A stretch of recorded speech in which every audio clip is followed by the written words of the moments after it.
making history at CECC. And there it is! Both platforms online, and Dip will take it home. What a game. Take a victory lap, take a bow, and take the headsets off and start to yell.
Welcome in, everybody, to another exciting night of some eSports U action. Thank you for being here with us on a Friday night as we have the ECAC Super Elite Week 3, Brooklyn College Maroon at 1-1, taking on Ohio Northern University, who is sitting at 0-1.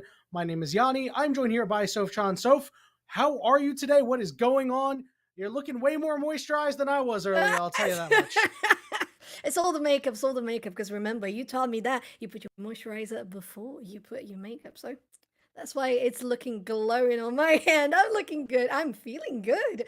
And I am very excited about today, especially because it's Super Elite Day, as you mentioned, and teams really want to get things going because playoffs is only the top 4. Yeah, Super Elite, super cool league, new this year, top 8 teams from last year's top league now into Super Elite League. Really cool amount of teams, right? And how good they are. Weber State's in here. GW Revolutionary is in here. Fisher College is in here. Obviously, the aforementioned Brooklyn Maroon and ONU Ohio Northern. St. Clair Academy is in here. University of Albany, Pace, League of Legends as well. A lot of really, really good teams here. So you get a lot of really good quality games. And I'm expecting a pretty quality game here tonight between these two teams because Brooklyn College has been rolling pretty nicely, especially in CLAW play. They're 2-0 right now. So any win that they can get to just kind of build their momentum of them being a strong team is going to help out. But this Ohio Northern team is no slouch. Oh, absolutely not. And you mentioned that for Brooklyn here on ECAC. Are they 1-1, correct? So yeah, they won 2-0 against St. Clair's Academy. So I think that's a great feat considering how steady the program is there at St. Clair's. And I am looking at the Ohio Northern University, and we know that they have played one match. We don't know the result or if the match has been postponed for the other. So they are standing below on the lead as maybe they would be if we knew those results. So whenever we have those in, we're going to have a much more reliable prediction on what is going on. But draft is on the screen, Yanni. Let's get to it. Yeah, this should be a pretty interesting draft because these mid laners, Creature and Sam, for each side, Creature on the side of Ohio Northern, Sam obviously on the side of Brooklyn, they play very similar champions. They have actually played nothing but control mages in every match that I could find that has to do with CLAW, that has to do with various other, collegiate leagues and everything like that. It's been Oriana, it's been Syndra, it's been Lysandra. So I'm expecting to see those kind of champions crop up, and the top laners, they can play some carries, they can play some tanks. So that's why you're already seeing a champion like Fiora getting taken off the board. Oh yeah, and I wouldn't be surprised to see a Cassante coming through as well as a Van because we know how strong it is at the moment. I know, it's okay. And well, with what you said to the mid laners, I hope that we don't see any AD static LeBlanc today because it works, but it's not my favorite. I always say that on every broadcast. But now they're going for a more specific ban on the side of Ohio Northern, taking out a Shaco. Of course, definitely going to be aimed at Hwaup. But I don't know how I feel about that because usually Shakos in pro play, they get to be more of a one trick. Yeah, and it's that weird level of play, right? Where your one trick champions can still absolutely roll a game, right? So you just got to make sure that, listen, we don't want to deal with any Shaco. Everything's all right. Just anything but that. Other strong bans getting taken away. Jarvan, obviously, is just always around, always a reliable jungler.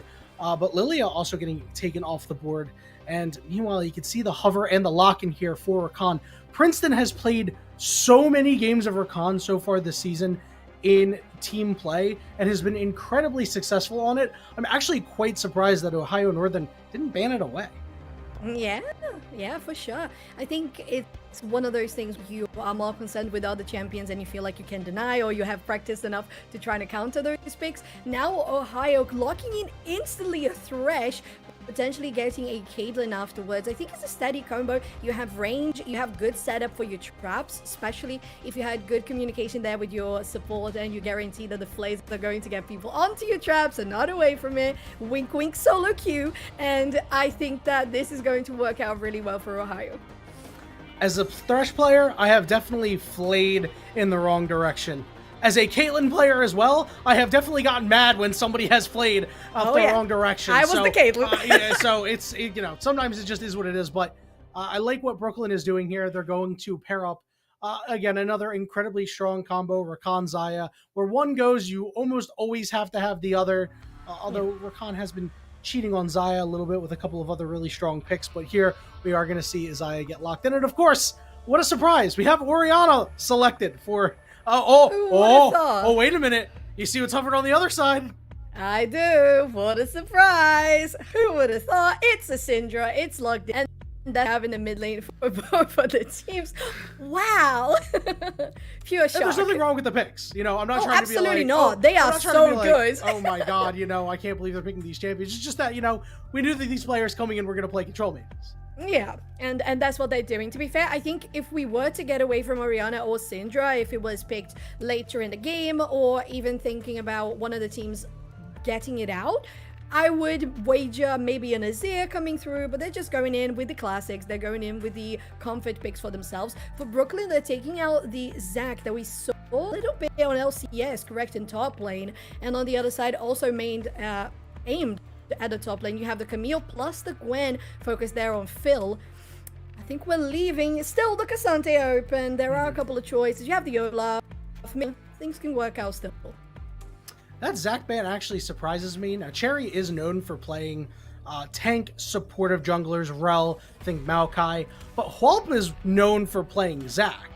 So it's pretty interesting. I think they have a beat on like, hey, you know, Cherry might pick this away. We want to go in a different direction, right? We want to go with something else. And of course, this is where you're going to see the Maokai at the very least get hovered, see if they end up going for it, and they do. So, you know what? When your jungler is willing to just play dog champs like that, me and my buddies call them dog champs. Everybody calls them dog champs. They go and they do everything for the team. It's a great way to build your team around a player, right? Oh, yeah. At the same time, Brooklyn getting that hover and lock in on the Nocturne really feels like a team that wants to go for team fights, be aggressive, especially when you have that level. Before that, the Nocturne is going to be a little more reserved, getting that power farm, the clear in the jungle, and an Udyr, which most likely go on the top lane. I don't think there's anywhere else that they could be going. And we know how great it is nowadays, especially doing proxy. It's a little disgusting.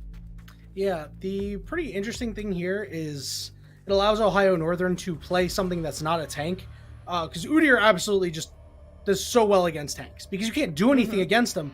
But, you know, Wiederum is somebody who is known for playing carry champion. So I am very interested to see how a non-tank champion like a Gangplank, who's got obviously tons of damage as we all know, and also can get some first rate gold out if he wants to, will go toe-to-toe against an Udyr. And if Udyr will be able to kind of do his thing, you know, just drop whatever he wants to do, go, you know, dirty farm the waves in between turrets, and then just be a general nuisance the rest of the game. I think that's the way. That's exactly how you've read my mind, Yanni, because how do you deal against the Gangplank when you're not going to be shredding out, you're not going to be pushing out the lane as much as you could, because with the barrels, the Gangplank can control the waves super effectively, and the Udyr just really thrives in having a good shadow from the jungler, in this case, a real shadow that and they guarantee that they're going to have such great control over that lane that you don't even need to be fronting against your enemy top laner. Just get that wave nice and smooth. But on the other sides of the map, we would be expecting quite a lot of action. We know the Thresh wants to go in, but at the same time, both sides have those junglers that heavily rely on getting the level 6 to be super effective on those rotations. Yeah, and you know, you mentioned the Thresh, and this Thresh is going to be very valuable for this composition. If Thresh is your main source of engage, it's a little bit of a rough time, right? However, he's the secondary source of engage, right? Yeah. Behind this Maokai. So as long as Maokai is able to land a couple of roots down on people, then all of a sudden this Thresh gets so much value on that front. But on the other front as well, if they're getting engaged on, because you take a look at BC's team composition, you know, they're definitely willing to engage. Being able to flay their Rakan is pretty huge. Just the one thing that the Thresh won't really be able to defend is Brooklyn College Maroon's combination of Nocturne and Orianna. Oh, yeah. It's got such a strong level 6, but I just don't see people pull it off half the time. Yes, so I see the likes of the Orianna alongside a Jarvan as well, that, you know, just you see the composition, you see the Wombo Combo, but it just doesn't connect half of the time. I don't understand, but we hope for BC's sake that they can pull it off, because of course, if you have not just on the Nocturne, but if you have it on the Rakan and the Thresh is a little bit out of position, you can go in, get that grand entrance, and guarantee that all of them are going to be picked in on that shockwave. But on the other hand, you have ONU with so much range, you have the 90 caliber net, you guarantee a little bit of safety, and considering the Thresh is not the main source of engage, as you said, Yanni, we could have the Thresh being a little more protective on the ADC. I think it kind of reminded me of the switch in roles that we have nowadays when we have Kalista and Renata Glass. Instead of thinking of, a Kalista gets the ulti to throw in the support. No, you're getting your ulti to take your support out of danger. It feels what is the case for the Thresh is going to be a little more defensive, trying to set up things for the Caitlyn, for the Syndra, while Scatter of the Weak and Nature's Grasp can really do the work. Yeah, and if Tango is playing that defensive role for Reaper here, that also allows Reaper to kind of play around with summoner spell choice here, right? Oh, So yeah. you've got a Charm out of Rakan, you've got a Root out of Zaya. You should almost never get rooted by the Zaya unless, you let the Zaya get too close to you. Obviously, you can get stunned by Udyr and the Fear by Nocturne, but because these are things that are very hard to prevent, I don't know if Cleanse would be the right move. I actually think Ghost would be really good. So if you've got Ghost plus this Thresh protecting you, it could be a really, really rough time. I also like this Exhaust choice here, as you can now see it on your screen as we are into game. Brooklyn College Maroon versus Ohio Northern University. Brooklyn College on your blue side, Ohio Northern on the red side. So tell me a little bit about your thoughts on this choice of summoner from this Caitlyn. Oh, I think the exhaust makes a lot of sense when you are very afraid of the Nocturne. I think that is something that I would do because personally, I think it's just so powerful and panicky when I'm playing against it. So it's save the exhaust with the ghost. Of course, you have to rely on your ability of dodging fast enough and trying to get into the backline fast enough when you're trying to get away from a shockwave or that entrance coming from Princeton on the Rakan. So it's just more reliable. You negate the damage, and that's just how it goes. I like it. Yeah, it's almost a faux pas to take exhaust on Caitlyn because you should never be that close. And yeah, for sure. Phil may find himself in trouble, but Weirderum as well has to flash away. Phil is just going under the turret and is going to die. What just happened? So I do not know. I have no clue. I was really just waiting for Udyr to flash, but Phil was like, okay, I'm walking. And I look at some of the spells. Oh, that's why they're not flashing. They don't have it. They're running Ghost and TP. And now because of how this happened, you have actually Phil walking to lane, getting there a little bit later. So not getting most of the early pressure that the Udyr could want to have. But then Winderum going back with the TP, especially because they didn't get knocked down. They don't have none of those summoner spells, but I think is enough if you want to have the control, especially when you're ranged. Yeah, the gold efficient choice actually, because giving away an assist there is also quite a bit of gold. And you can see just running down this gangplank now. Listen, it looked like he was going to get the kill. If that pesky tower wasn't there, then Phil was going to get his fill. Oh, those pesky kids. Oh, and look at Cherry. Yep, Cherry making a wise move heading up to the top lane here. Phil is almost assuredly going to die. It's just a matter of if Weirderum can get close enough to get the kill. They're kind of staying away a little bit. Wait a minute. They don't have as much damage as I thought. Cherry is going to die here. Phil is just 2v1ing, and he's going to kill Weirderum too. No way! Disaster for the side of Ohio Northern. What is going on up there? Oh, that is a whole different game. They're not playing League of Legends. They're playing a 1v2. What happened there, Yanni? I think the fact that Phil came out so well, getting the shield, guaranteeing that Winderum wasn't going to get that hit, as you were saying, as long as they get close, you could have the kill go to up laner, which would be the best choice instead of having it on Cherry. But then maybe they hesitated and Udyr just kited them out. That was stupid. Cue the Benny Hill music, But this is very, very good, obviously, for Brooklyn College. Not just for Phil, but Walt gets to just do whatever he wants. You see him on the top side, just making sure that he's taking Cherry's jungle away. And Walt, the faster you can hit level 6 with no pressure, the better. Cherry wants to come in for round 2, this time on the mid lane, but Whalp is here. Cherry could be in a bad spot. They layer the CC onto Whalp. Whalp gonna get that fear off. Do they have enough damage to be able to take down Cherry? And they chop down the cherry tree. That's a kill over to the Nocturne. Oh, look at that. Cherry picking. Looking super good for Brooklyn College in this early game. And I really like that. It was a counter that came back there. And it was well executed. Cherry was trying to be proactive as they were in the top lane. So converting to the was the next best step. Now Hop transitioning here to the bot side. They are clearing out that Scuttle Crab. And there was a good engage that Tango tried to get, but didn't quite land those engages. And now Hop on top of a ward is just going to clear out the jungle. Yeah, it's kind of weird that Tango is walking up after they spotted him out. Pull goes in, but look at that damage that's done to this Thresh. He's going to burn away the shield, the flash, and Ming is able to clean up the kill. However, it's a trade back for Reaper. Yeah, 1-for-1 now coming from both sides, and both of them going to the ADCs. So that's not bad, I would say. And that actually reminds me, because it was a flash for flash as well, not just the kills. Oh, look at them. Phil. It would be very risky, especially now that he spotted out For Cherry. sure. But I thought for yeah. a second that Phil was just going to be like, you know what? I don't really care that Cherry's up here. Yeah. They definitely had a boost in confidence at that gank just previously, so it makes sense, but I'm glad that he weren't like super overextending at this point. You have your power spikes as a new there, but you have to respect how the enemy is going to be leveling up. So now, as I was saying, if I'm not mistaken, although there was the kill here in the mid lane, we also saw a flash being wasted by Sam, so this could be a point where Cherry could take an advantage to come here in the mid lane, because Sam didn't get the kill and ended up flashing.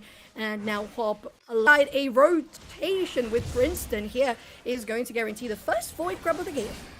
Yeah, you can see Phil up here with Weirderum. Weirderum is in a lot of trouble. He is forced to flash, but this time around, Phil is going to dive the turret and walk away with a kill.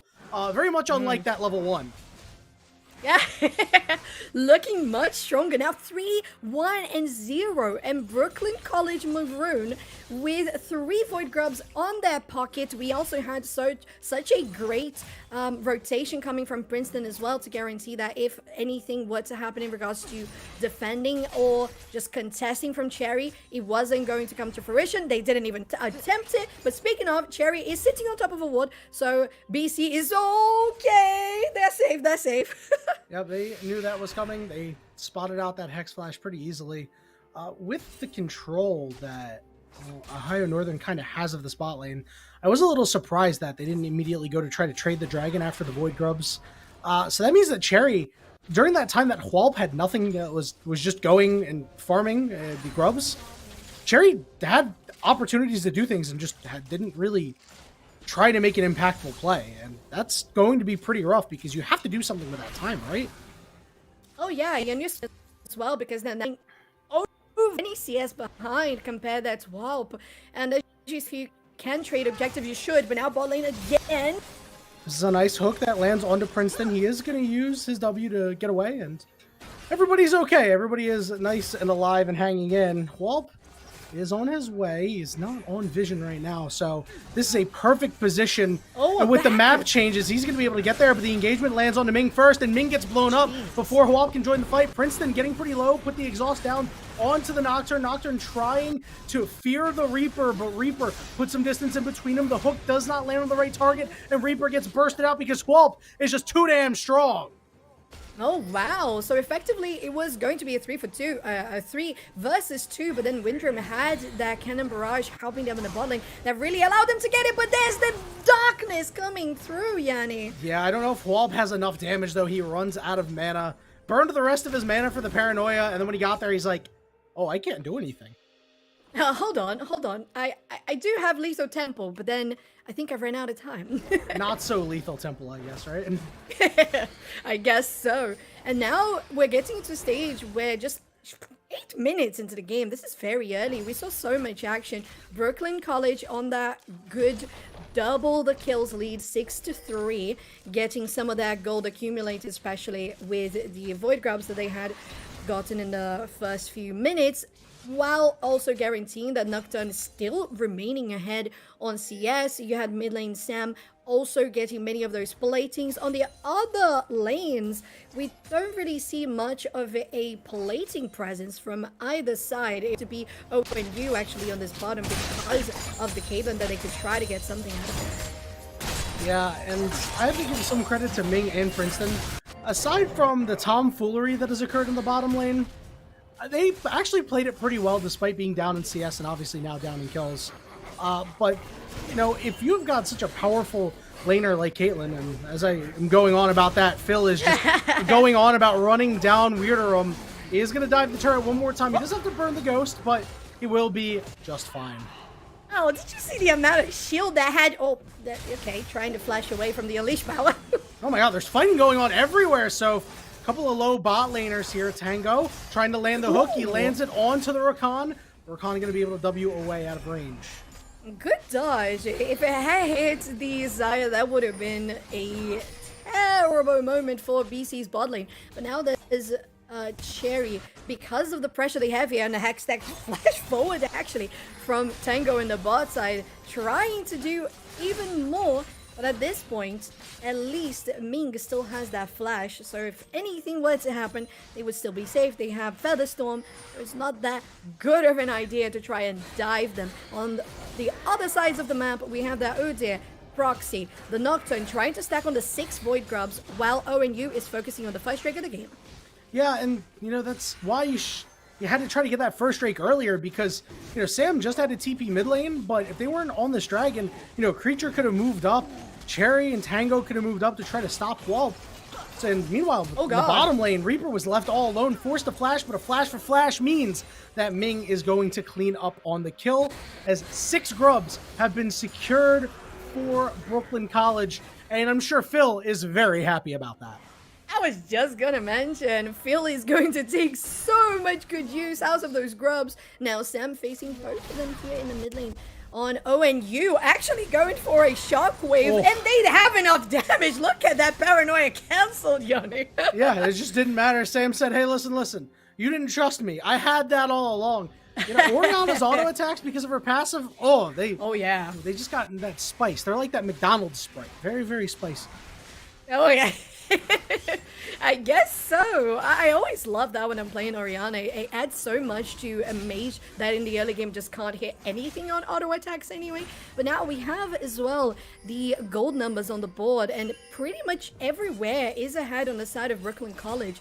Although ONU has tried to steadfastly control this bot lane, it's the only place, I would say, that they are a little bit ahead compared to Brooklyn College. So ONU could heavily rely on the Caitlyn going into the mid to late game, especially because you already have that Storm Razor. Things could get very nice, but I don't see Brooklyn College really getting any of the pressure away, especially now that they have 6 grubs. Yeah, and one of the bigger problems is that, you know, Caitlyn had a larger lead on Ming, but lost that lead when they went to the Dragon and Reaper got 2v1'd, right? That was the only spot that you had such a sizable lead, right? That it's like, okay, this is who we can hang our hat on. And now with that lead being shrunken to half of what it was and the rest of the map starting to expand, that's why you see a 3,000 gold lead right now for Brooklyn College. They're playing like a well-oiled machine. Engaged down to the bot lane, big double charm out, and Reaper's got nowhere to go. Exhaust ain't gonna help you there. And Gangplank is going to drop his ultimate, and here come the roots out of Cherry, but I actually think that Ming and Princeton might be able to get the job done. That Ignite is down on the Ming, and so is the Maokai. They are able to take down the AD carry of Brooklyn College.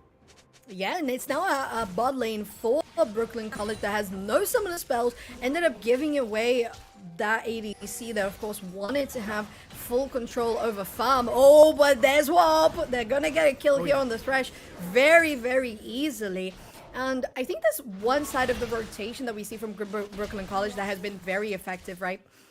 Yeah, Walt has been pretty much everywhere. He's used his ultimate well. And Sam in the 1v1 gets it done again. And Brooklyn College is rolling right now. Yeah, they are. Gosh, I'm looking at the lead now for Whalp. It was a 20 CS ahead. Now we're over 30 CS ahead. And they're clearing out the jungle so fast. Like it's nobody's business. 300, 300 gold. And they can get any sort of here for the next Drake to spawn in 2 minutes. There is no vision. Reaper is alone. Thresh is just coming out. But if anything were to happen, I think BC would have a great shot. Yeah, and, you know, I like the way that Brooklyn College is playing right now, especially because Tentacle Coach has been pretty outspoken about how his team has performed, and not more so on his team, but he shoulders a lot of the blame on himself. And he said last week that they finally started cleaning up a lot of their mistakes and that everybody is now starting to get on the same page.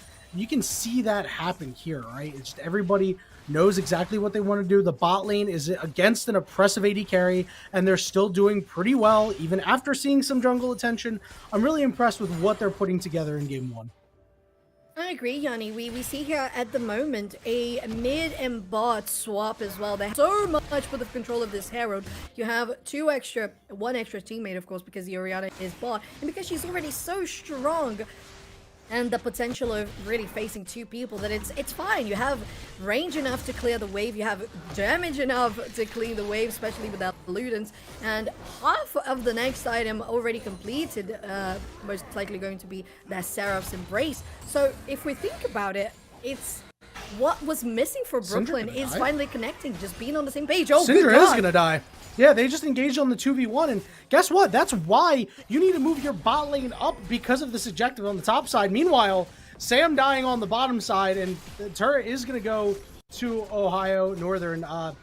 You know, both of those things shouldn't have happened, but they did anyway, to be quite honest. You're right. Yeah, I think the rotation was correct. I don't think the rotation should have gone wrong for either side. At the end of the day, both teams got the first, not the first break, but the first tier 1s of the game taken down. Oh, no, don't mind me. It was top lane who took it. Phil, of course, with that big lead. They had a good guarantee there very easily. And right now, Yanni, on 15 minutes, instead of us having a third Drake of the game spawning, we are on the second Drake. And we're trying to get some vision on both sides. It's ONU who's getting there. Oh, and Princeton would have to dash away. Except he did not see that hook coming, and Princeton is going to die. He burns his flash for it, too. So Ohio Northern, they do have a man advantage right now. It is a 5v4. But Brooklyn College not looking like they're all on the same page. Phil on one side, Paranoia out. Sam, though, in a good position for a three-man shockwave. And they are going to rip apart Ohio Northern. It's a triple kill for Phil. Phil not quite getting the quadra, but Brooklyn College are going to take the Drake after smacking him in the mouth. Yanni, we wanted to see the Nocturne Oriana combo, and they did it. First time we had a full team composition. The team fight delivers for Brooklyn. That's the scatter of the week. It doesn't quite land on Phil. He can escape. But wow, that was so executed. It's not nice to see it actually working on Whop. Yeah, Creature is in a bad way. He dropped his ultimate on Phil and didn't do any damage. At all. It just tanked everything, and the TP coming back from Widram, actually. Can't quite catch anyone. If I'm not mistaken, it was a fast reset, right? Because of the Herald on Nocturne. Gosh, speaking of, 5-0-3, Yanni. This is a jungler that really is, and has been from the very first moment of the game, the glue for Brooklyn College. So if there was anything to be ironed out on mistakes here and there, they really worked on it, and I think Whop is doing an amazing job in translating not just pressure, but gold to everyone in that team. Yeah, up 40 CS individually, has the Hexblade, has the Eclipse. Might be able to respond here in the mid lane as they're trying to make a play. They have caught out Ming. Ming does have flash and ult available. And here comes the Paranoia onto the back line. They're able to get one kill into Weirdum. And now the Syndra teleport comes in. Scout of the Week is there, but everybody on Ohio Northern is in full retreat. The roots come out, but Cherry says, guys, go! Leave! I'll go down with the ship. Oh no, leave me to die! And there's another hook that doesn't land in the shockwave! Nice shockwave! Tango is low, everybody is low, and Rift Herald is up and hasn't even gotten its first charge off yet. And here it comes. Shelly gonna come in, and there's Twitch chat. The entirety of Twitch chat on the side of Brooklyn College as they look for the middle inhibitor. And that is so quick as well. It's an 18-minute inhibitor, and this Herald could even try to reach the next one. I don't think it's going to. Is it? Oh yeah, it is. This thing doesn't take as much damage as it used to, so. You're so right, yeah. Oh my god. Well, 18 minutes in the game. Brooklyn College has not only opened up absolutely wide the mid lane on NU, they also taken 50% of HP there on that tower on the Nexus, but now ONU trying to reconquer some of that presence on the jungle. Here we go. They're taking an odd man fight. It's very good. Whop is very low. Ace in the hole on the Phil, but it's not going to be enough to get the kill. Paranoia is going to cut the vision, and Sam is here, but won't be able to pull the trigger. That shockwave wasn't quite up, but that's very, very good for Brooklyn College. I love that. It's so important to see that players can utilize their champions not exactly as they were meant to. We've seen Whop use Paranoia, go in the back line, destroy a squishy, and that's what you from a Nocturne. But using Paranoia just to cut out the lights, gosh, it's good and it's worth it. Oh, but it lands and it forces out a cleanse. Yep, and that cleanse is going to be missing it for sure, but here comes a big engagement. Double charm, teleport coming in from Sam as well, who now has shockwave available and does land 2 on the shockwave. He takes a lot of damage, but manages to survive, forcing the flash out of the Syndra Reaper off to the side, but in a little bit of trouble because Squalp is on top of him and he's sped up from the Orianna. They are going to be able to take out Reaper as well, and now Weird Room is the next target. If they are able to close out a kill, it could mean the game, so because Phil is flying in, he is so fast. And they will clean up the last member of Ohio Northern. So if this game is only going to be about 20 minutes long, they're on the Nexus turrets. Less than 20 minutes, Johnny, and it's an ace for Brooklyn College. They have taken out the Nexus, and it looks like game. They've done it. Wow, it was a really, really well-played game by Brooklyn College. Very impressed on what they were able to do. It goes back to what Technical Coach said, right? Is that he had to do a better job of prepping his team. They are playing better. This could be, the cleanest game that they've played all season so far. I'm going to leave that opinion up to him. But, I have to say, so this game made me think, they say that as you get older, people change, right? But it's very clear that Brooklyn College has not changed. Because I'm sure, judging by this game, they probably bullied people in high school, and they're bullying people in college now, too. Somebody get an administrator, please. Like, this is, for sure. That was rough.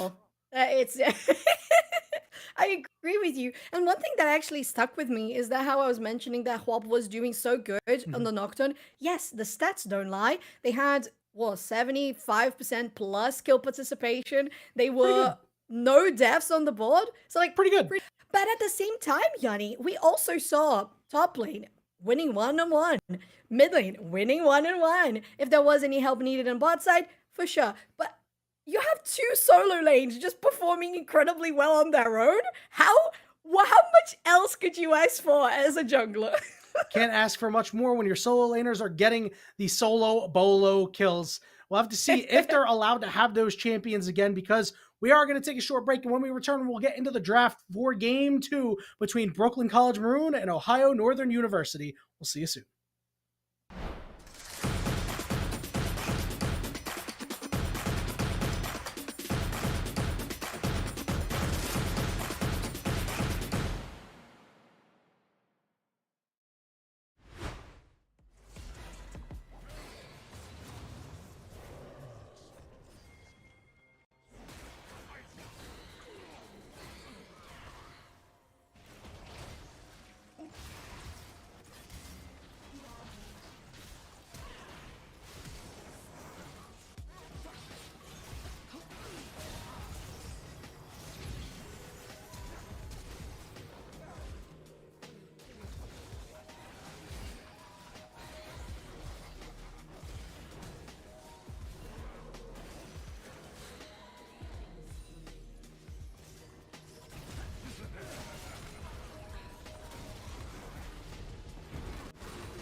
Yippee! It's us. Welcome back, everybody, to ECAC Super Elite Week 3. We are in between games right now as game one was complete domination by Brooklyn College Maroon. Yanni and Sofjan still giving you all of the action. So what do you ban on the side of Ohio Northern, right? Because there are a lot of bands you're going to need. You're going to pull out a page out of Shibby's book with the trauma bands in a second, right? Yeah, a lot of trauma. Yeah, I agree. I would say, coming from what we know usually in pro play, I would take out the Ode, I would take out the Nocturne. Has been like on every ban list for CB LOL, so I would say that makes more sense than getting out the Oriana. I would say it makes more sense than I think some of the targeted bans, maybe. You know, if we have, especially as a coach, if we have a fear of one of the players playing one of the champions they are most comfortable with, we have to respect that. Don't exactly remember which ones it was. I think it was the Shake, if I'm not mistaken. Yeah. And we'll see. We'll see how we will go because we only have 5 bans for each side. Yeah, and everybody's like, oh, 3 bans was enough. Well, 3 bans was never enough, let's be honest. But even people are starting to say that 5 bans is not as good as it used to be. So I mean, so many champions. Yeah, there are really a lot of champions. It is it is a little rough. So one interesting thing to note is that buffing is going to be in for Princeton on the side of Brooklyn College. And remember, if you recall, Princeton, a lot of games on Rakan, had a nice game on Rakan here. It wasn't his best, but it was still a solid game. There's one champion that you might not need to worry about if you are Ohio Northern this time around, as we are into picks and bans. So what are you expecting to see off the board? Shaco is already gone.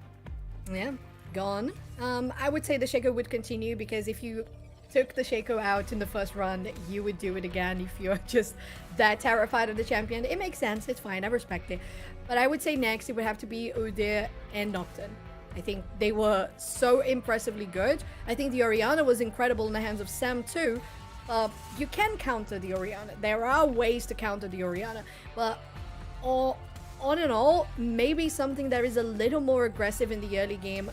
There it is, the Nocturne. But maybe something a little more aggressive in the early game than the Maokai can be for Sherry. Could be a good choice against Hop. We'll see. Yeah, I like that Rel was played prior by Cherry in a prior match. Because I'm a really big fan of Rel, and obviously Rel isn't going to be as good very soon. But I just love the speed that Rel takes grubs because of how so the shielding gets broken. Yeah, and I'm really sad that's going to be gone. But that's actually something I would have liked to see Cherry on, because while the engagement is not as good, I think we can all agree that Rel's engaging is a little bit more limited than Maokai's. It does allow you to at least play aggressive, and if you draft some aggressive lanes, you'd be like, hey, listen, this time we are taking the idiots up in the top lane. We are taking Dumb and Dumber, or, obviously Ed, and Eddie, my favorite. The Three Stooges as well is a good one. But back to the draft here. A couple similar bands. Akali is still gone. Jarvan's still gone. Brooklyn College keeping it the same. The only adjustment was that Lilia is available now. That one was banned away by Ohio Northern last time. And the Xayah first pick means that, they're kind of saying, hey, Brooklyn, give Rakan to your backup support, or we're going to take him ourselves. Yeah, and well, we saw how great it was for Princeton. As you said, solid. It wasn't extraordinary or anything. But now we don't have Princeton. We don't know exactly how this sub is going to perform on the Rakan. So for the side of Brooklyn, they're like, I think we can just take something else. Going for the Ezreal is so safe, especially because if you want to try to do a different composition, you had the Thresh and the Caitlyn. They weren't on top of their lane in the early game, so if you want to switch it up, makes sense. So having the Ezreal, you have so much escape. You guarantee that your lane is going to be a very nice scale throughout it. And Brooklyn, again, now Sam on the Oriana. Creature on the Syndra, nothing to change there. So the biggest differential would be how do Hwop and Cherry decide to play this game. And again, yes, Amumu can have more pressure, especially because nowadays it's 2 bandages instead of just 1. You don't have to rely on that Curse of the Sad Mummy only on the level 6 to have the most. So this is a little more early pressure for Ohio Northern. Yeah, I like what Brooklyn's putting together, by the way. It's just a disgusting Mm-hmm. team composition. And guess Oh what? yeah. They get to ban Rakan if they want, right? So if they don't want to let Tango have Rakan, now you're playing Zaya with a bit of a weaker duo. Meanwhile, you've got Ezreal Karma. With Karma, even after catching some nerfs, even after our items were catching a little bit of nerfs, still Yeah. disgustingly strong. Ezreal is just still crazy strong after getting some buffs. And then, of course, this mid lane again, where, I mean, if Sam won it in game one, I mean, the salty run back coming through here from Cherry is like, not Cherry, I'm sorry, Creature, I should say, is, I gotta say, I like it. I think it's bold, but I gotta see you get some revenge kills. Me too, me too. And that's why I said I think he relies more on Cherry than he does on Creature. It would be a case of, okay, we know that Sam can be incredibly aggressive and they know the boundaries of that champion. So all those fine lines of the maximum hit range, all of the maximum damage, all of the tiny bits of details on auto attack damage, Sam knows. So you just have, as Creature, you just have to be a little more safe on how you play it, how you control the wave, so you can allow Creature to have nice engage options. But now Ohio, just to wrap it all up, they went for the Gwen plus Udyr as their last bans in Brooklyn, taking out the Gangplank that was on the hands of Windrum, and the Aatrox as well, that was also banned last game. I think that Gwen ban is a little curious from the side of Ohio Northern because Phil really enjoys playing Malphite, so if you're going to ban away Udyr and taking a look at the team that they have, I think Malphite just slots in real nice. Ohio Northern is heavily set on magic damage, so the extra armor that Malphite gets not really going to help him too much there. But I mean, if you get a Malphite ultimate, you can get it onto Syndra, onto Zaya at times, and on to a champion like Seraphine because they're low mobility, right? And you just come flying through, you slam on top of all three of them. Fight's pretty much over, isn't it? So I'm interested to see if that's what they go to. See that hover even into an R. I don't think you really care. No, you do not. You do not, because although Ohio Northern, because of they get the Seraphine now, they have a very nice steady composition for teamfight. They have the going in, Mega Nod, slams into the wall, Curse of the Sad Mommies, Scatter of the Weak, Encore, everything Featherstorm. It can connect, yes. But then on the side of Brooklyn, we know how they can be oppressive, that could be denying all the bits and bobs and CS and early gold leads that Ohio Northern could have, especially because they're running the Zinzao. Like, oh yeah, the Knight heavily relies on getting that level 6 for the Paranoia, but the Zinzao, it does damage from early on. You can just do trays on level 3 and you're fine. Yeah, and just give myself a little real-time scouting on buffing. Dude's pretty good. Dude is a pretty good multi-season challenger player and has played a lot of Karma this season. And okay. I got a feeling that is a pretty good Karma for the side of Brooklyn College. No surprise, that's why they'd go to pick him up. Yeah, you've got the good news is on the other side, right? You've got some poke in the form of Seraphine and also the shielding. Very similar champions, but it feels like Karma's shielding obviously feels a little bit more impactful than Seraphine's. Yeah. Seraphine's got the heal attached to hers, though. So, for laning purposes, I expect it to be maybe a bit of a snooze fest unless somebody lands that heavy poke. These 80 carries got to have their dancing shoes on. Yeah, you're so right. And one thing you mentioned there, so great for BC, of course, that they chose somebody very talented on the Karma to come in and sub for them. But real talk. You need to be extremely capable on Karma to make her work well right now. Yes. All right. No. Yeah. No. She's still powerful enough that if you are not as great on or not as experienced on the champion, that she's still going to do great because all the things are there at your fingertips. If you are extremely capable, then you take it to the next level. But the champion's still like easy to play. Counterpoint. My solo queue win rate. Okay, maybe it's you not stop that bad. At that. It's not that Don't bad. Share. Okay. I'm like 2-2. I'm like 2-2 or 2-1 or something like that. I haven't played a whole lot. Come on, but there's my counterpoint. How did you make right? a full drama out of it for 2-2? Listen, you're saying that like, oh, anybody can be good at Karma, right? And now you don't even know what my Karma win rate is. You're just slandering me on live stream right now. Oh, I'm hurt. I mean, you're the one who decided to expose us. Thought we were friends. Oh man. Okay, how about this? That could be your ADC to your Karma. How Okay, about that? well, I'll play Karma mid lane, so it's my own darn fault that I'm losing out on games. But when you get a nice last roundup of this composition, one thing we didn't talk about is that ONU, they have like the perfect stew if they can get all the ingredients together, right? The Seraphine ultimate, the Amumu ultimate, and the Gnar ultimate on top of it. If they can get that together, I mean, you can blow away any team composition, right? Right? One thing that it's very clear as well is how the Xin Zhao choice is not just great because it's early game, as we get, of course, into Summoner's Rift, ONU on the blue side now and BC on the red, is Yanni, that Xin Zhao is not only going to be super effective because of its damage, when you do your ulti, you just get Cherry away, right? You get them away from you, get the Mega Gnar away from you. So you have great tools, especially with the amount of movement speed you're going to have on team fights because of buffing on Akama, that things can be just very well done. And considering how they played last game, I think they're going to be fine.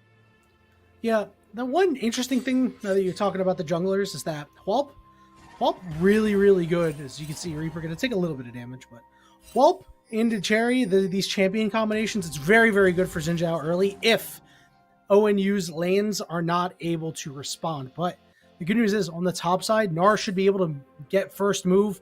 It's really up to Creature to ensure that he can get first move in this lane against Sam. But once you get these Mercury treads, I assume that that's what Xin Zhao is going to pick up. I mean, they're not going to be able to do any damage to you. You can just walk around with Orianna the entire time and like bully your way to objectives. Right, and not just that, you have Widrum that can, for the side of ONU, you have Widrum that can guarantee that pressure, as you said, because of being ranged, and how the Malphite will need to grow, get that unstoppable force, yada yada yada. Cherry gets more place to help out Creature, which I think is essential in this one, because last game, them, as to be fair, that's what they're doing right now as well. But things could go differently for ONU because of the composition going around a Syndra. Speaking of bullying, you can already see the Ezreal Karma lane doing what it's supposed to do. Just landing some skill shots on the bottom side. I was curious to see who was going to get the better end of it, but I figured it was going to be Karma Ezreal. I mean, there's a reason why this lane is heavily picked in various different leagues. Yeah, and it works out amazingly well, especially because differently from a couple of supports that go for poke, because you have your Q on the Karma that if it does land on the minions, of course not the best of choices, it still splashes out. So it's just so very nice to get those poke. And now Widrum, as we thought, going to get a good control here on the wave, already on double the farm, going to crash the wave, as now both junglers are actually on the same side of the map. Oh, but they're engaging. Yeah, Phil in a little bit of trouble. Is forced to flash away, as you said. Widrum going to try to chase him down, but Phil recognizing, hey, if you're going to dive me. Oh, he lived! No way, the tower! Oh, he's so good. Phil is insane. Whelp just 1v1ing the Amumu, and it is all Brooklyn College right now, so... I cannot believe, Yanni, the fact that the auto attack was a little bit slower than the tower shot. I don't think I've seen that in a while. And because of it, it's not just the top lane. We had as well that kill that the Whelps got. They got so much pressure going there, stealing, if I'm not mistaken. Was it the red buff? I'm not sure if they did steal the red buff on that one, but they were all over the jungle. They have vision on it. Yep. And again, the mid lane is super controlled for Sam too. Yeah, he's got a refresh red buff. Yeah, he got it. And meanwhile, in the bottom lane, surprisingly, the side of the Seraphine and the Xayah get a kill first, and they do manage to live to tell the tale. Oh, I wish we could have seen that, but looking at Cherry again, they ditch. Yeah, Phil, again, no flash, right? So the second bandage will go pretty hard here, but it misses. God. Phil, I've never seen a rock move so fast in my life. Oh, that's a fancy feat you asked for, Yanni. I wasn't expecting it to come from one of the biggest hitboxes on BC, but there you go. They managed to get it, and Sam canceling out the reset for Creature. It's very important to guarantee that the minions are going to be or decided to get wasted or an engage coming soon. Although Creature is one level ahead. Creature and Sam going at it for a little bit, but everything's okay. So I got a question. Hey, SpongeBob in Brazil? Yes, one of my Okay. favorites. Okay. So remember the episode where they're doing the snail races and the Rock wins? That's Phil. Yeah, That's yeah, Phil. yeah. Oh my word! You're so right. It was Patrick's, right? Yes. He said, you go when you Patrick feel Rock. like it, and Phil said, rock solid. Yeah, I'll stay here. Nobody's taking me out of here. Oh my god. Now Phil's slapping them down. What is The Rock this? is winning. Rocky, you go whenever you feel like it. Weirdrum trying to put some space between them, but Cherry is here and does land the long-range bandage toss, and Weirdrum does survive a miscue there, but Wallop and Sam trying to get on the Creature, but when it becomes lightning, not going to land. Yeah, nice dodge that We by cursed him. We Creature. cursed him. Yeah, we did. We did. As now Hop is actually trying to find an angle to at least get some vision or try to check where Cherry is going to go, but they're in the fog of war. Yeah, the only problem is everybody's going to be able to collapse on him, but Creature is still fighting in the mid lane. Meanwhile, Weirdrum is How here are they missing this? to force off Wallop, and there's a lot of fighting going on everywhere, but once again, Seraphine and Zaya getting the job done. Wallop caught completely by 3 members, and now Ohio Northern is starting to pull the game in their control. Oh yeah, and even the Seraphine on Tango is dealing a lot of damage on the Q already. ONU have control over the first Void Grubs, which was the biggest of leads that BC had. And not only, they were rotating super well because we saw it was Creature, it was Cherry, Widram going for Whelp, while Whelp was, as you said, just basically flanked and surrounded all around. And made a poor choice. Now ONU recognized it and punished, which is the best that they can do at this moment, considering that, of course, Zinzao has a little bit of a lead in the early game. Yeah, and Creature's done a pretty good job in the mid lane here because Sam wasn't able to head up. But Phil gonna come in, spot it out on a ward though, which means Creature is able to walk out. So good stuff from the mid laner of Ohio Northern after what was a rough first game. But Whelp, with the response here on the bot lane, thought he had the crab, but he will be able to take it out now and send his attention to the dragon. Yeah, now it's BC. One thing that we mentioned from ONU is that when BC got their first, those Void Grubs in the previous, wasn't a trade from ONU. But this time around, ONU got the Void Grubs and BC rotated. Now going for another fight, maybe, or just poking around to like the bot lane. And good news when it comes to the grubs for the side of Ohio Northern is that Gnar does make pretty good use of them, especially in this matchup in the Malphite. You're a mini Gnar, you can just kind of walk up to the turret, get a couple of hits in, spawn a couple of grubs once you get more, if you get more. So you get a nice amount of value there. The problem is, you know, while Reaper and Tango are doing well, they're not really going to see the benefits of that until the mid game. Yeah, because you needed at least those 2 items on both Reaper and Tango, on Zaya and Seraphine to finally see those results, as you said. And Whelp again, as they should, to be fair, punishing the fact that the Zinzao can't have presence in the enemy jungle on top of an Amumu. Now Creature, noticing there was something going around, could be finding Whelp in the jungle. Yeah, Wind Becomes Lightning doesn't land, so Whelp doesn't get a whole lot of damage, but yeah, Cherry called for the help. And, you know, they come over, and the case of the missing Raptors, Whelp already took them. Yeah, it's already gone. VC's got it. And I find it actually very interesting that Ming was aggressive with a blink forward, and they don't have vision on Cherry on this Strike Bush. Yeah, they don't have flashes either, so Cherry coming in at level 6 could be able to make things happen. We'll see if he is able to get the prediction on the bandage toss right. He's just going to walk up to Ming and just drop an ultimate right on him. He does shift away, but the second bandage toss lands, and Cherry gets kill in his pocket.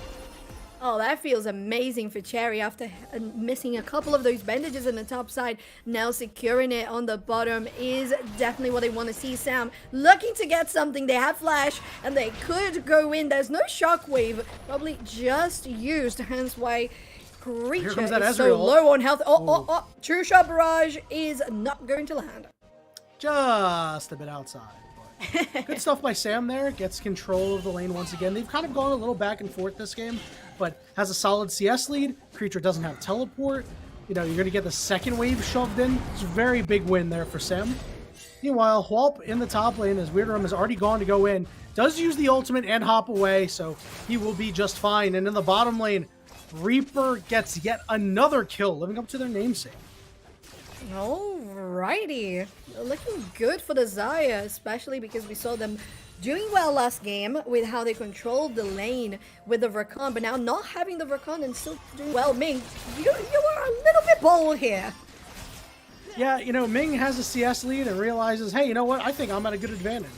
And, you know, it does have the Sheen power spike as well, which I think puts him on pretty even footing with Reaper right now. Yet to be seen until he backs, though. Yeah, good freeze as well to guarantee they don't miss any of those minions. Cut of the week goes wide in the mid lane, try to reach for Sam. All that W hits and now it's starting to get some damage down.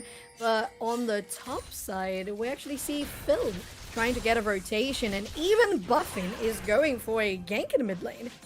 Yeah, I like this attempt, but it's just not much that Brooklyn College is able to put together right now, and their team composition is so good when it comes to skirmishes, and they just haven't done it yet. But the good news is they are looking out here. Sam does have a shockwave available, and they're walking into no vision. Weirdrum is now Mininar, so it could be time to fight as they are going to engage on Mininar. He's going to hop over the wall, but it's going to be a 5v3. Sam, big shockwave that's going to land onto 2 as Phil flew in as well. They are able to get 1 kill. It's a 4v4 right now. Ezreal is on his way up as they want to fight for these grubs. Buffing a little low. Sam gets rooted, so he's going to be the next target. The flash forced out from Tango. Scout of the week to try and disengage, but Brooklyn College, they do have the numbers advantage. It looks like we'll just see backs happen, though. No objective. I agree with you. It's not only because of the difference in numbers, we also have Brooklyn College with very low HP. So even ONU could start this one as Cherry has just respawned and joined the party. Yeah, he's got full HP now too. He doesn't have his ultimate available. We are seeing a back come out from Sam, but Sam does have teleport available.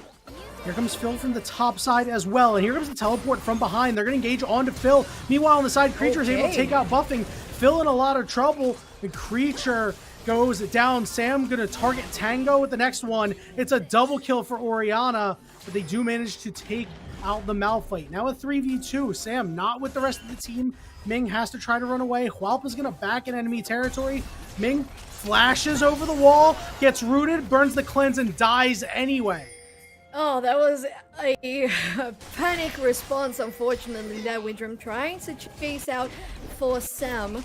Gets that hop, but they don't continue the pursuit.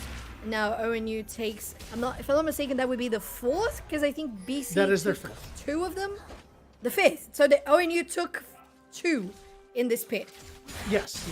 ONU got 2 out of 3, which means they spawn extra buddies. They got some Twitch chatters on their side whenever they go and hit turrets.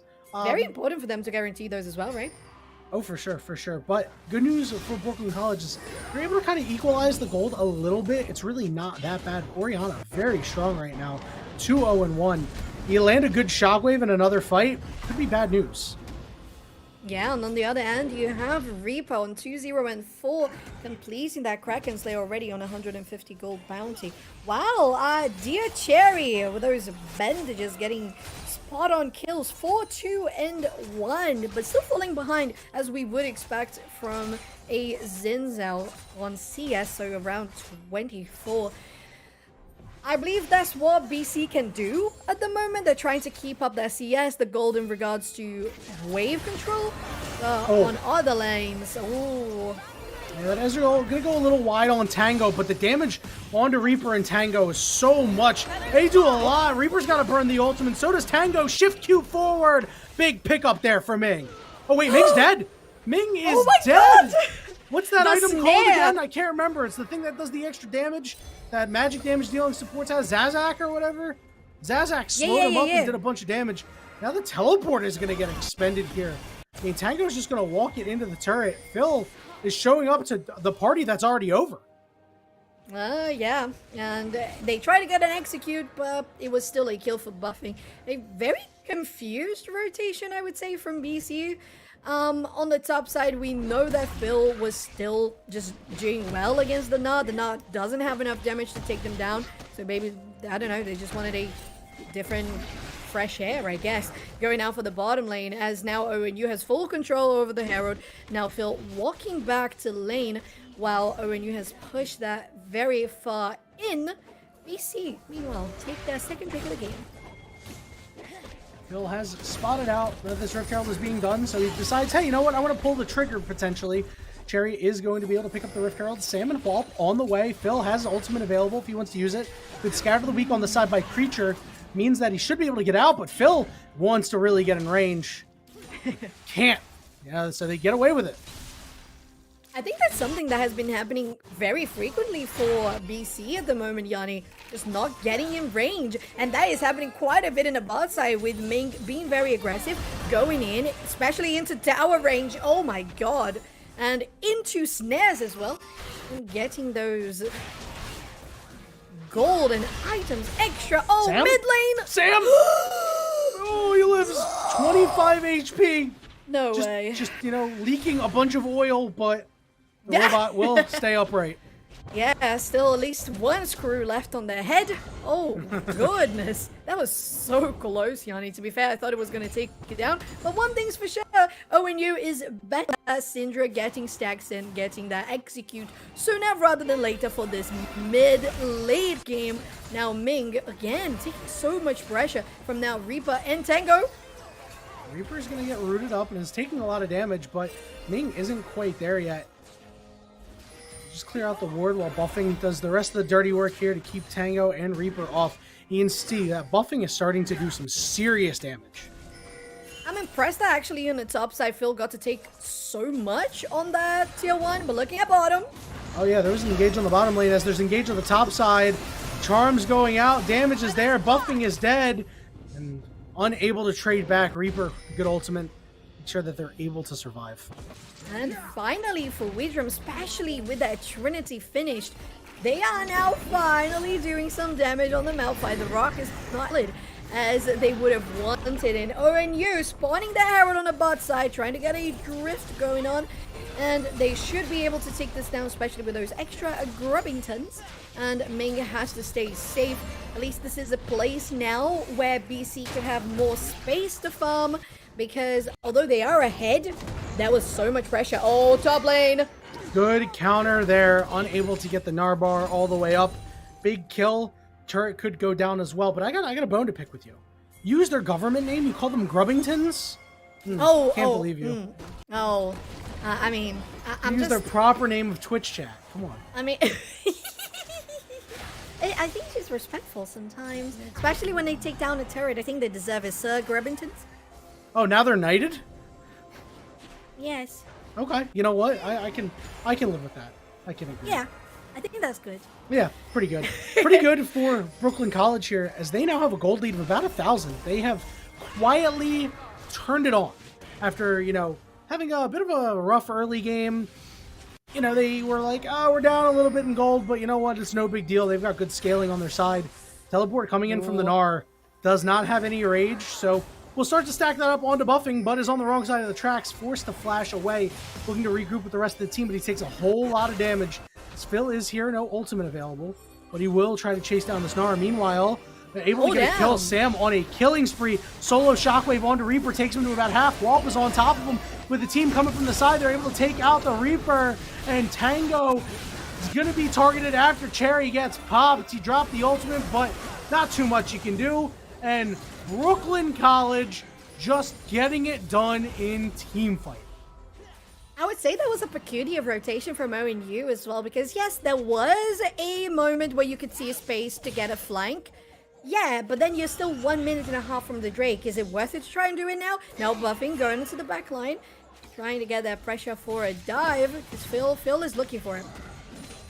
Yeah, Weirdrum is going to be Mega Gnar, but he doesn't really have any follow-up. Creature does have teleport if there's something that they could try, but it seemed like it would be ill-advised.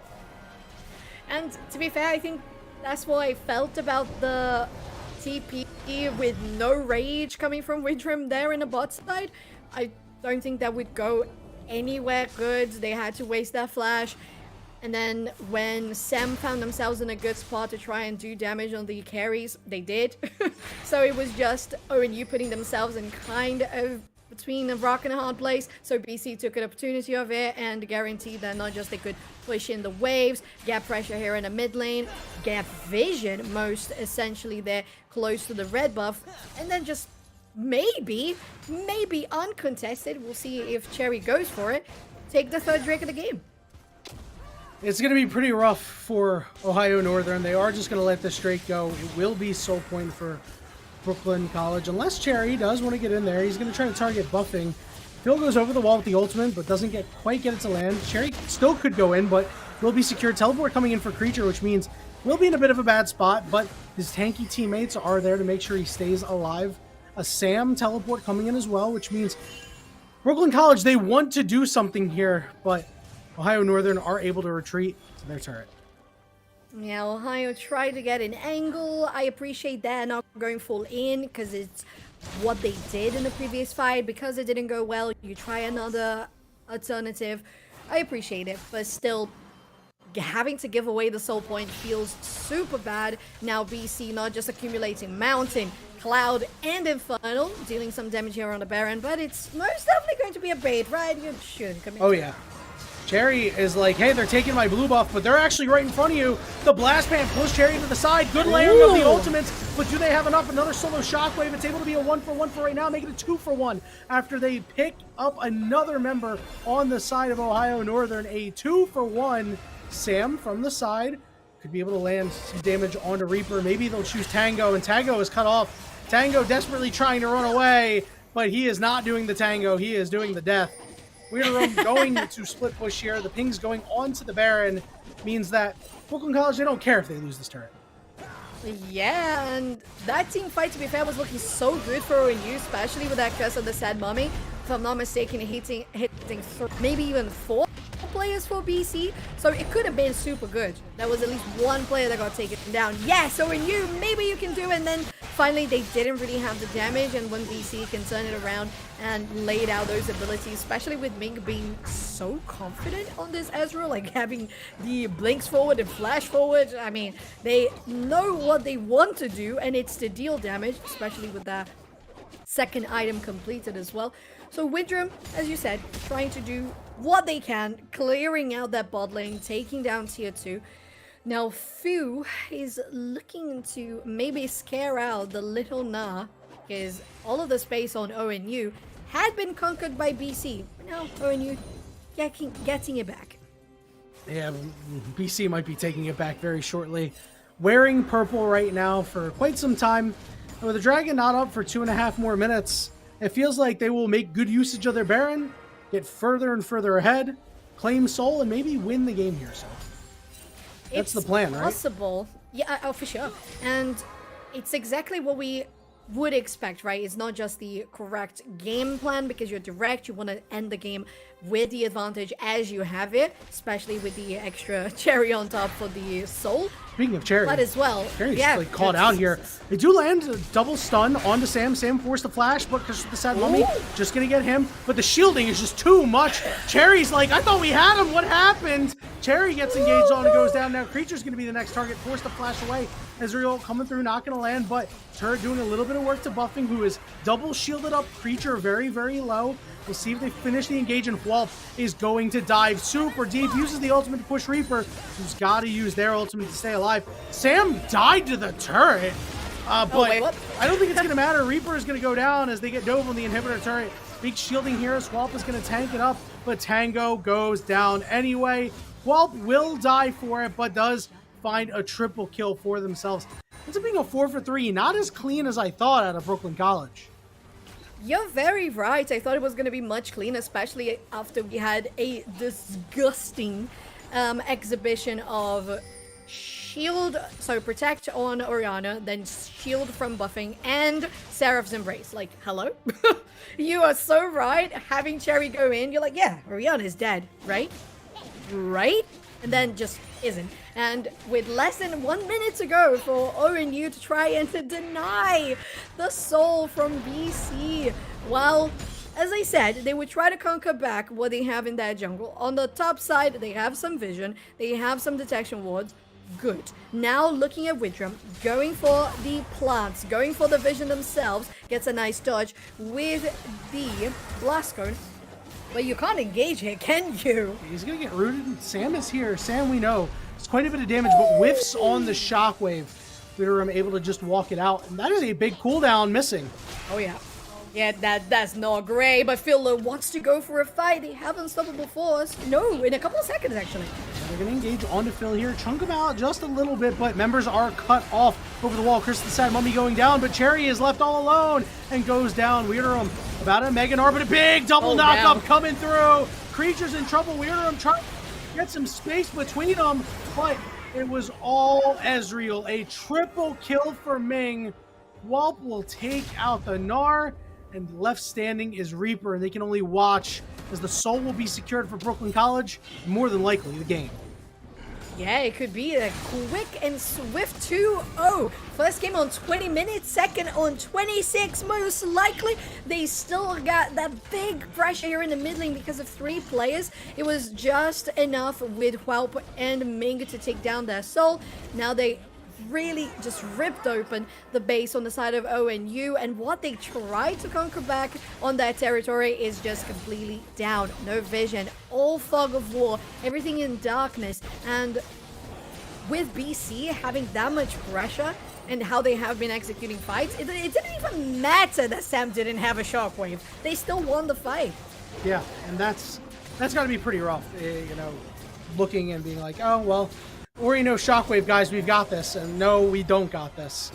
I suppose the good news for Ohio Northern is that they didn't lose on that push, which means they have at least one more chance. Maybe they're able to stall to Elder and flip it, as Phil is in a lot of trouble here. I'm trying to chase him down, but those cinders give you so much movement speed. That upset me, actually. That was so lucky. It was incredibly lucky by Phil. How could you predict that would be 2 cinders there to get you that extra movement speed? Because if it was 1 cinder, I think that boulder could have killed the other boulder, the playable boulder. And when you had at least something to play around with numbers advantage. Now, there's less than 1 minute for Baron to spawn, Yanni. All of BC all over ONU's jungle. They don't even get the space to leave their base. They're trying to find an angle, but BC, they have all it takes to finish this. Our Observer smurfing with the vision toggle. Really like that. Meanwhile, on the side, Weirdrum in a lot of trouble. This Ezreal, it just does way too much. They're able to take him out, make it a 5v4. Cherry has to flash over the wall, but is still burning alive. Will be able to survive for right now, but has to retreat back to the base. The entirety of Brooklyn College is just infesting, and Creature is completely cut off from the rest of the team. Is going to go golden, but will assuredly be taken out. Sam picking up another kill means it's a 5v3. They're not going to even get a chance for a 5v5, so top lane inhibitor down as Brooklyn College are looking to put the boot on the throat. Big double charm coming out, but knocks him away. This is really bad news. Cherry is low. 3-man knockup to finish it off. Phil dusting his hands off, saying job well done, as Brooklyn College Maroon take a 2-0 victory over Ohio Northern University.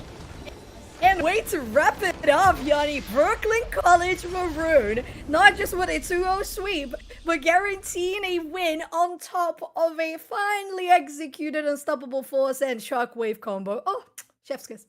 Hey, you know what? It was pretty good. It wasn't looking that good early for Brooklyn College. I feel like I was ready after game 1 to be like, yep, this team's hitting the ground running, well-oiled machine. Again, you know, much like the Oriana, was leaking oil for multiple points in that game. And I thought Ohio Northern may have been able to push it to a game 3, but they finally righted the ship. They got it together. Ohio Northern they had a couple of really good fights with Seraphine and with Amumu ultimates. Just not enough of them, and then never a follow-up with Nara or anything like that. Yes. Oh my god, just spot on, because I was going to mention, yes, the engages were there, but not enough damage, because yes, you're not going to expect the damage coming from the Seraphine. She was not an APC, she was a regular support. And then the Syndra as well, because of not having that execute most of the times, leaving people with just very little health, but them always escaping, and the Na felt a little disconnected most of the times. going in with no rage, trying to get a flank where they were actually themselves. So it felt like it wasn't truly gelling with the rest of the team. And though there was a composition that could be well executed, and for the most part, it was because of the engages you mentioned, you couldn't just finish off the kills. Yeah, the shielding was too good, and the damage was pretty good as well. As this Karma did 20k damage, most damage in the game. So big shout out to Buffing stepping in on Insane. short notice. We are going to take a very short break because we do have an interview with Tentacle Coach, the coach of Brooklyn College Maroon. So we'll take a moment to set that up, and when we return, we will have the coach of the winning team. We will see you very soon.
Welcome back, everybody. We're at the interview phase of this evening. We have Brooklyn College Maroons head coach, Tentacle Coach, the Allow Eat One Trick themselves, ready for us. Tentacle Coach, how we doing? Things good? Everything good? Are good, I'll say. Game 2 got off to a little bit of a rocky start, but otherwise we're really happy with the win tonight, of course. ONU, a very respectable team up here in Super Elite with us, and taking home 2 wins in a row. Starting to feel like we're figuring out what we need to be doing. Nice. So a couple weeks ago, as you know, good Twitter follow, I must say that you are. You talked about not setting your team up for success with winter programming and things like that. Talk me through that. How do you feel that you at the time would say failed them, and what you have done since then to right the ship? Yeah, I mean, we started off the season playing Pace, right? Who's a Mhm. team in NECC we 3-0'd for finals to win the Pretty good. conference championship. Now, I think we got a little lazy in the off season. I gave them, an extra week or two off where I wasn't really getting on them doing director stuff. And it really, at the end of the day, boiled down to, us not having the scrim culture that we needed ahead of time, us not having the right, opponents preparing for the season. And, Pacer, a really good team, not to, diminish their win at all, but we played really poorly that series. And it kind of showed that, we came in asleep. Maybe we're a little hyped on some teams that we had beaten over this, over the winter that maybe weren't as strong as we thought. And it was just clear Pace was putting in the work. So when it got into that late game, decision making, we make one mistake and they punished us for it and won. Since then, back to fundamentals, working on the communication, making sure that's super clean and crisp, especially in the mid to late game where we were making those mistakes, and really reworking our scrim culture, spending more time in VOD review, spending more time with each individual player, going over what they need to do. And I think tonight and last week it's showing that they're starting to improve. They're starting to get back to form, and we can start even pushing ourselves to a higher echelon of play. So I'd like to ask you, going a little bit away from the mid to late game you said you guys worked on, I want to talk a little bit about the early game, especially when we had the Udyr for Phil in the top side, not getting that first blood and then being like, nope, this is mine. And I think what I want to ask is how you guys have been working on it, because it really feels like not just the team as a cohesion, but also every player in that solo lane, Phil and Sam, just are so comfortable in their own as well. Yeah, no, absolutely. Listen, I joke. I've been working with Phil for almost 2 years now. I try to get him to stop fighting. It's impossible. He's got too much Brooklyn in him. I mean, all of our players are very talented. Especially on these matchups. And I mean, Phil, he's been working the Udyr for us all semester, but he did put some dedicated time in coming into this series. Felt really comfortable on it. And I think that showed. I think, he was doing a little bit of limit testing. Level 1, knew the Maokai or the jungle was coming, and said, hey, you know what? It's fine if I just give GP the gold. I don't want, the impact to come otherwise, because I'll win the 1v2 right after. But no, I mean, we've been working with all of our players to get them on stuff that's comfortable. Still expanding those champ pools, which we didn't showcase as much in this series. But we've been working on it really, really quite intensely. And Phil has gotten to play a lot more stuff, though we did see the Malphite again, his R5 Malphite pick. But at the end of the day, these players, they're working really hard. And we've got some early game stuff to clean up. We do, very honestly, we do a lot of fighting, some ego trades instead of playing around timers and maybe, paying attention to where our jungler's at and ready to gank. But otherwise, again, the team's been doing really well. They're excelling. They're cleaning up the early game, and our mid to late game is where we really take over and sort of just, start steamrolling people. And that was, again, what we needed to get back to, first and foremost, which I think we did tonight. Yeah, speaking on Phil for a second, that was a very good time for an R5 Malphite, I must say, with the rest of the team that you had. I want to talk a little bit about your C-Law matches. A team is undefeated in your C-Law Group B right now, 2-0, 4-0 in games. There's a couple of pretty good teams in here, and it is a very, very long season. Don't want to try to have you look ahead or anything like that, but with Pace and University of Delaware also undefeated, do you think you're going to come out of your group as number one? I would assume that you guys are going to at least come out into the playoffs. How difficult of a road is it going to be to make it to the C-Law Championship? Because once you make it to playoffs, it's only the top team that gets out. Yeah, needing to be that number one team is really important. And I'll be honest, I strongly believe that looking at the strength of competition in both groups, Illinois Wesleyan's a really strong team on the other side. We respect them a lot. But very bluntly, we beat all these teams last semester. And it's on us to get back to that form. We beat University of Delaware in playoffs. We've beaten Pace a couple times. They got the better of us last time. But when we're playing our style, when we're playing clean, and when the communications are clean, I think we're the team to beat in ECAC for CELOL right now. It's going to be very hard pressed for those teams to take it to us as long as we continue ramping up the work that we're doing. I have my utmost faith in my guys to do that. Again, they've been putting in the work on their own, playing a lot of solo queue, doing VOD review on their own on top of what we're doing.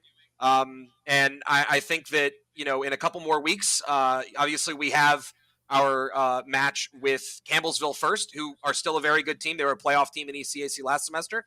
We got to get through them. And then, we're right into the University of Delaware, WVU, and then Pace. So I think that we're on track for where we need to be. We learned the hard lesson early. Pace got that win off of us, and it motivated them. And, it wasn't the first time Pace has beaten us, but we've won all the matches that have mattered the most. And so that's what we're trying to do here going into the end of CELOL. All right, and to wrap up, I wanted to ask in particular how you guys have been navigating, especially you as a coach, the going on for this game in particular, having a substitute. How are you guys working around it? How are the players gelling with each other a little bit? Yeah, so I mean, honestly, the substitution here is entirely intentional. We have two very talented support players. Princeton, who is really a mid laner that we forced into the support role because his communication is really strong, and he has a good repertoire of champs, and he's a mid laner. He understands the macro at a very high level. So last semester I forced him to learn it, and he took off with it. He's been doing great. That being said, we just got Buffing this semester, who is a multi-season challenger player. Really got on those enchanters, and we're really starting to try to come into our own, being able to utilize either support given whichever meta is best for us, right? Depending on what team we're playing, depending on what's strong right now. And so this was Buffing's first official match with us. We've been utilizing him in scrims, but they both bring different things to the table, and we want to utilize that depending on who we're playing. And also just keep teams off balance. We don't want them to know what we're going to be doing with the bot lane. Ming can play a lot of champs as an AD carry. It doesn't look like that on his match history, but pretty much anything I put him on, he can perform. So, utilizing both supports to their strengths, whether we need, team fight comms or whether we really want to get into those, poke enchanter comps, we're comfortable. And so, having that flexibility is something I think that is going to start to set us apart even further as the semester goes along, and especially next year. Especially how it can affect, what you want to put together as a team when it comes to being on blue side or red side. Sometimes it is, it's like, hey, slot this player right in because we can get this bot lane pairing that we want. Tentacle Coach, we want to thank you for your time this evening. Congratulations again to you and your team. Hopefully y'all have a pretty great night. I know it's a little late. Team dinner, go take them out, go do something, right? I don't know, get them Applebee's or something. I don't know if you saw the Applebee's, like $300. You can go like once a week every year. Go do that for your team or something like that. Yeah. I don't know. But. Well, we do have a team awards dinner coming up soon. So nice. They've got that. Oh, that's very cool. Congratulations. Very happy to hear that. Once again, thank you for your time this evening. That is going to be it for us here at Esports U. And we don't have anything going on this weekend, but fear not, because we are the light in the darkness when it comes to Monday through Friday all the time. We are action-packed with any game that you could think of Monday through Friday. We got Super Smash Bros. Ultimate coming up at 8 p.m. on Monday, so you're not going to want to miss that. But again, that is it for us here. So for myself, for my co-caster Soph, for Tentacle coming in, behind the glass Colton, Leighton, and our observer Samantha Price, thank you all so much for hanging out with us here tonight. We hope to see you next time for some more Esports U action.